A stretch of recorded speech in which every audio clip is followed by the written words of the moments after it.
How to hide mentions in an Instagram story. Hello everyone.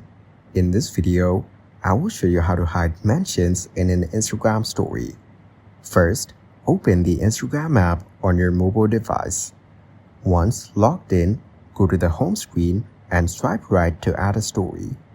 Select the photo you want, or you can also capture a photo.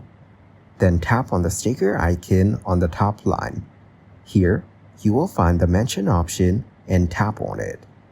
Now, mention any account and enlarge the mentioned account by pinching your fingers outward. After that, hide it by moving it towards the lower side. Like this, you can hide as many mentions as you want on your Instagram story. Finally, tap the arrow at the bottom and press the share button to post your story. Thank you guys for watching this video. Hope you got some value. Make sure to like the video and subscribe to the channel to get notified of new videos. See you in the next one.